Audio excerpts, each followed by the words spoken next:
Now at 10, the Joplin community honors 2 fallen officers a year after the shooting that took their lives. Plus, we'll look at how Jasper County, Missouri and Crawford County, Kansas are preparing for severe weather season. And 2 Missouri people are charged in connection with the death of a 5-year-old girl. The 4 states' most watched news starts now. Emergency officials in the 4 states prepare for the upcoming severe weather season. This is KOAM News at 10. I'm Dow Quick.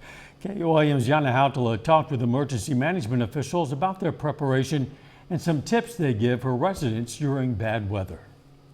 As severe storm season approaches, emergency management's job is to prepare to keep residents safe. If there's a storm coming in, we have a meeting hours prior to that to kind of prepare on which area of the county the storm's coming into, so we can advise residents approximately when it will hit. Crawford County, Kansas Emergency Management asks residents to sign up for Nixle alert system to receive alerts. Joplin Emergency Management Coordinator David Holden also asks residents to have a phone with any alerting system with them when inside. There's 36 sirens that the city has, and they send out, and the sirens are actually for outdoor warning. They're not really made for people who are inside their house.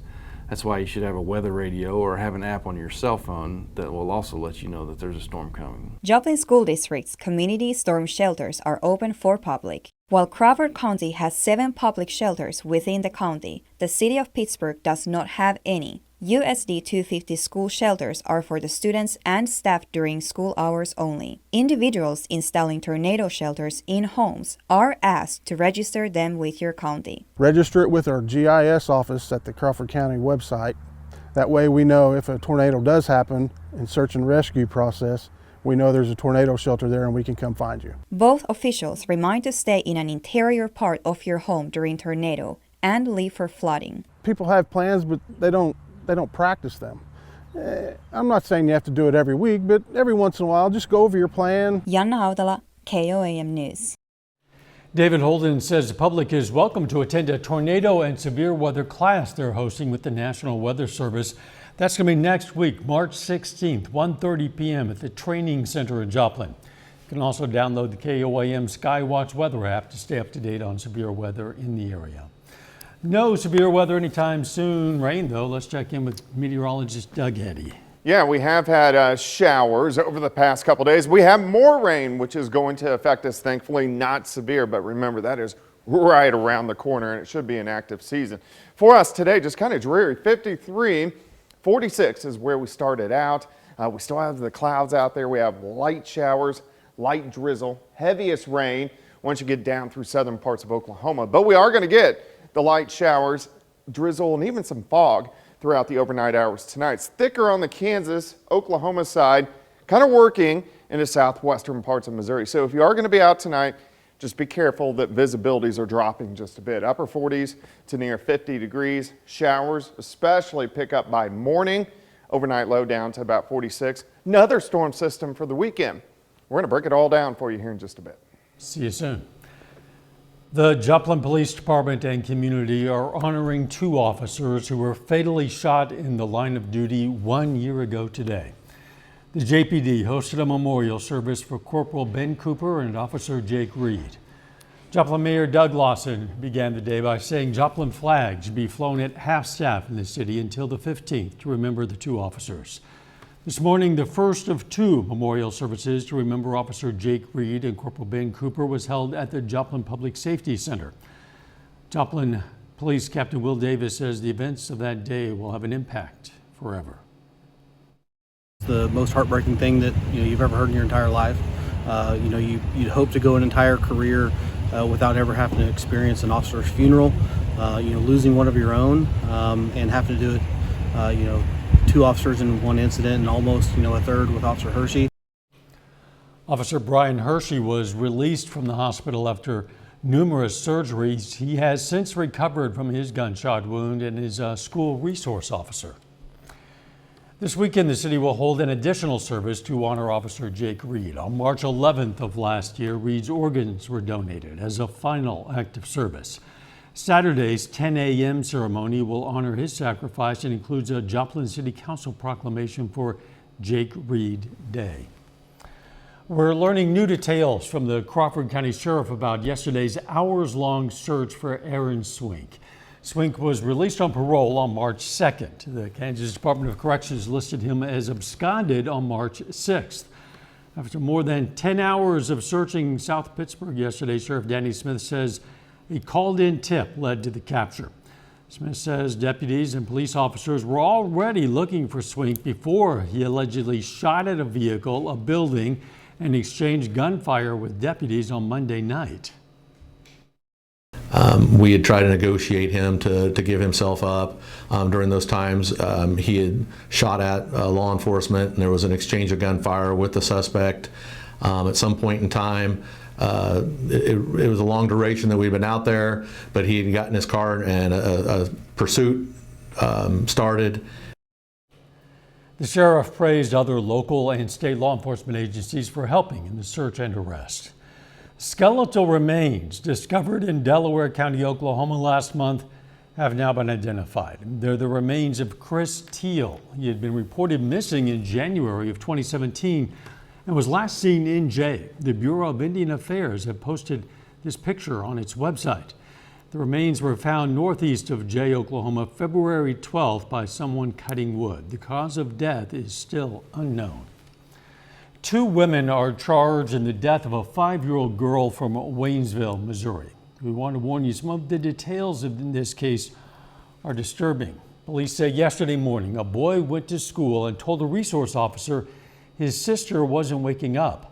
The boy told the officer he found his sister tied up with a sock in her mouth. He says he tried CPR and it didn't work.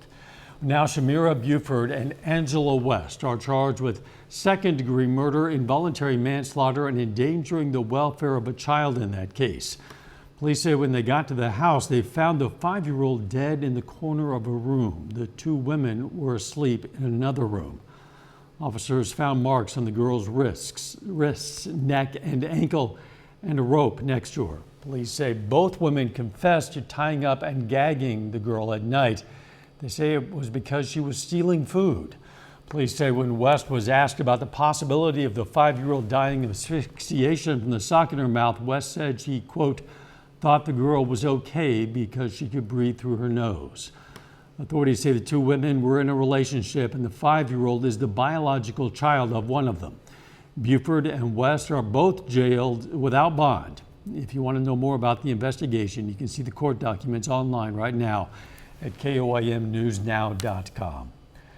A Jasper County, Missouri man involved in an August 2019 shooting in Joplin learns his sentence.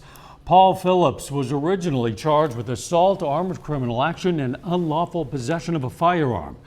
However, he's taken a plea deal that dismisses one charge and changes another. He gets 2 10-year sentences, but they're suspended while he's on supervised probation. In August of 2019, Joplin authorities went to a home at 1214 South Connor Avenue for a disturbance call. The caller said Phillips was pointing a gun at him. When officers got there, they found the man with a gunshot wound to his arm. Phillips led police on a car chase that ended with his arrest in Galena. A Carthage man is dead after becoming pinned under his own pickup truck. It happened in a field in the area of Highway 37 and Incline Road. Investigators say 42-year-old Gary Danner was checking fences when that incident occurred. Coming up, what Missouri pharmacies are seeing following an uptick in sickness. Plus, a look at some of the upcoming projects coming to the city of Joplin. If you've had a cough that just won't go away, you are not alone. A slew of respiratory ailments have been making their way around Missouri, and people are looking for relief. The problem is some pharmacies are running into cough drop and cold medicine shortages. Elizabeth Van Meter explains why from a pharmacy in Pleasant Hope, Missouri. So I spoke to several pharmacies today, and the problem lies between 2 issues here. One of those issues is supply chain issues, being able to get these sort of products in from the supplier. The second is there's so many people who are sick with this cough that so many people are buying up the products that they do have. A lot of people have that weird, is it allergies, is it more thing going around? Just waking up with like a really sore throat, coughing, a headache. So mostly just like, the inconvenient parts of sickness. So the cold, flu, and allergy section at the pharmacy in Pleasant Hope has been busy. A lot of people they get around to antibiotics and they get better, and then they just have a cough that will come and go over a couple of days, and they'll think they're better and then it comes back. Colby Grove is the pharmacist here. He says the lingering cough has many people looking for relief that's been hard to find. And I mean, there's been shortages for the last 1.5 to 2 years. I mean, we've had trouble getting cough drops and cough suppressant. Some medicines are easier to come by than others. I mean, right now, our store brand Good Sense, we can get those. They've got large supply. Halls has been on back order for probably the last year or so, but they're starting to get them back in. Dr. David Barb with Mercy Hospital says they've seen a lot of people with that lingering cough after being sick. Doesn't mean that you're still infected necessarily. It just means that there's irritation in the bronchial passages that continue to provoke the cough. He says a fever is one of the best indications that it's more than just allergies. Now, if you do head to the pharmacy and they don't have the exact name brand medication you're looking for, the generic could be a good option. It'll have the same active ingredient as the name brands, and it's been approved by the FDA. Freeman Health System today made donations to several area nursing schools. Freeman Auxiliary donated $2,000 each to 8 nursing schools, a total of $16,000. Officials say past donations have been used to buy new equipment and for student scholarships. The relationship between Freeman and nursing schools goes back many, many years. I know for sure at least the last 20 years, and perhaps even beyond that. The schools that received donations are Crowder College, Missouri Southern, Pitt State, NEO, Lebec Community College, Carthage Technical School, Franklin Technology Center, and Fort Scott Community College. Downtown Joplin Alliance today gave people a chance to check out upcoming projects. The group hosted the event at the newly renovated Frisco Station Lofts. One of the projects discussed was the restoration of the historic Olivia Building apartments. We are finalizing plans right now. We expect to have full mechanical, electrical, and plumbing plans on her by sometime this month, at which point we'll be moving ahead with subcontractors and getting bids in order to really start that intensive replacement of all of our systems. Also at the event, the Alliance laid out the results of the 2022 Downtown Joplin Survey. A little bit later, inspiring students one book at a time. Why an award. Plus, we have more rain in the forecast. I'm going to break down those details coming up.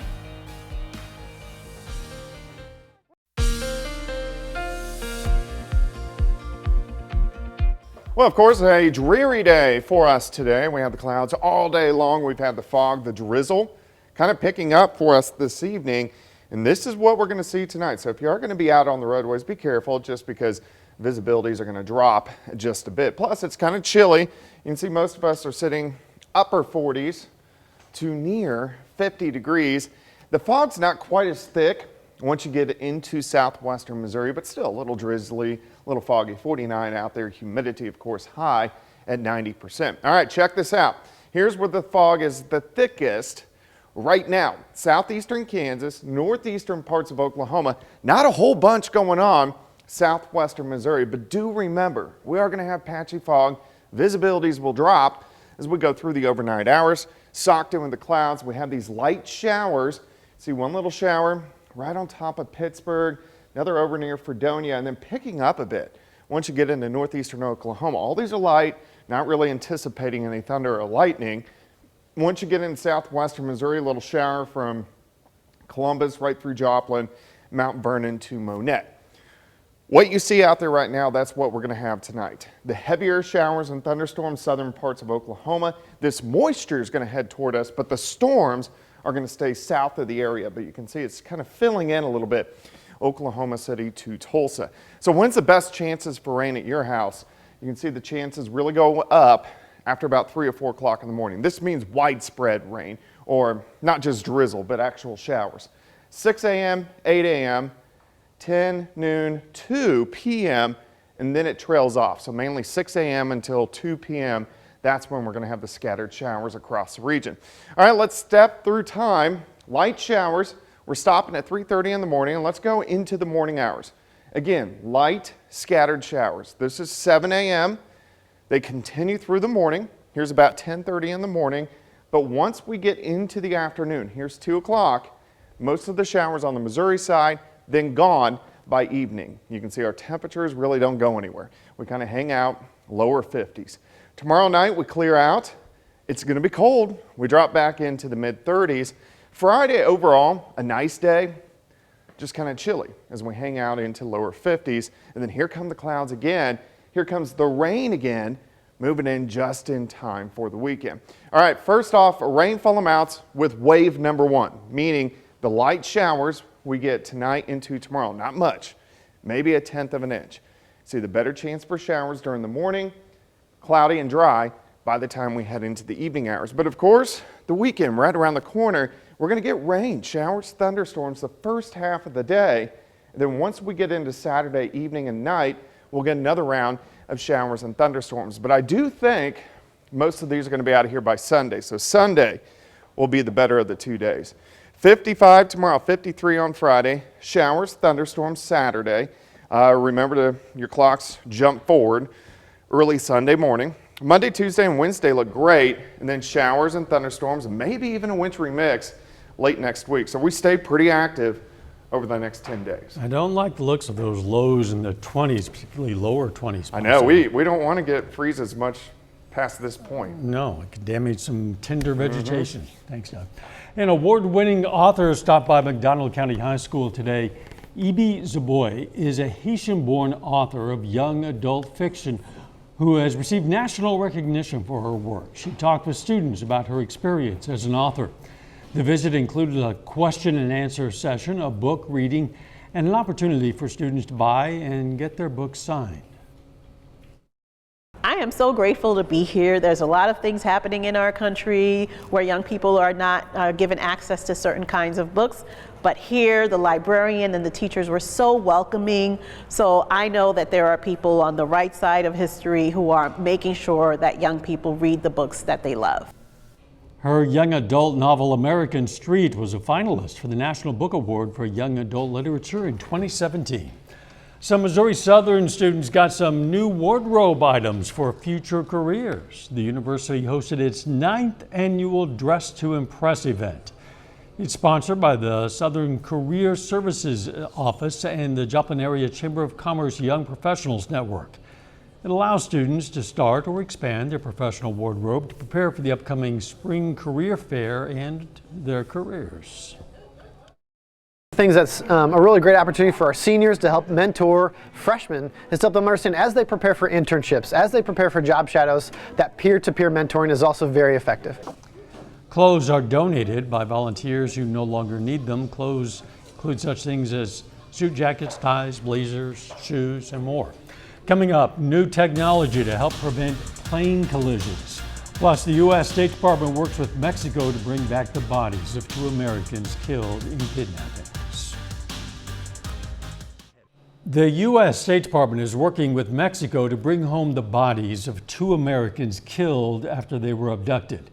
The Americans were in Mexico so a friend could get a cosmetic procedure, something a lot of Americans do every year despite the risks. Reporter Christian Benavides has details plus reaction from the cousin of a survivor. And we want to get to the bottom of this. The White House says it is working with Mexican authorities to get justice for the Americans kidnapped and killed this week. We will do everything in our power to identify, find, and hold accountable the individuals responsible for this attack. Mexico's president blamed the Gulf Cartel, and investigators are still looking into why the 4 Americans were taken. The group of close friends was in Matamoros, so one of them, Latavia McGee, could have a cosmetic surgery. When I first saw the video, I was in shock. McGee's cousin, Jaquan Burgess, recognized her in the video of the kidnapping. He says their Lake City, South Carolina community is in mourning. They lost for words, and it was like they was praying for, for all of them to return back home safe. Shaid Woodard and Zindell Brown were killed. McGee and Eric Williams were found alive Tuesday at this stash house. Williams was shot several times and is recovering in a U.S. hospital. Every year, thousands of Americans travel to Mexico for cheaper health care. Medicine we're getting for friends. Leroy Paulson came from Wisconsin for inhalers. $2 or $2.50 here, $65 at home. Matamoros has a level 4 do not travel designation from the State Department, the highest warning because of a likelihood of life-threatening risks. Cristian Benavides, CBS News. One person who was guarding the stash house is under arrest. Federal officials said today they've completed outfitting 43 major U.S. airports with technology to warn when incoming planes are aimed at a taxiway instead of a runway. The Federal Aviation Administration says the system's software predicts when a plane is lined up to land on a taxiway and sends an alert to air traffic controllers. None of the recent close calls between planes have involved aircraft lining up incorrectly to land on a taxiway, but that type of error nearly resulted in disaster at San Francisco International Airport in 2017. A final check of the forecast next. Spring is approaching, and typically that means there are plenty of chances for rain. Yeah, and rain again for us as we go into Thursday. This is mainly during the morning hours, light showers, no thunderstorms. Just kind of a dreary day. We do get the sunshine back on Friday, chilly. Thunderstorms, doesn't look severe, but thunderstorms on Saturday, kind of up and down. Also, our clocks, they decided to jump forward an hour on Saturday night. Actually, in some cases, you might have to actually do that. Oh, well, an extra hour of evening daylight. That's welcome for many of us. Don't forget the morning show, 5 a.m. Let's make it a great tomorrow.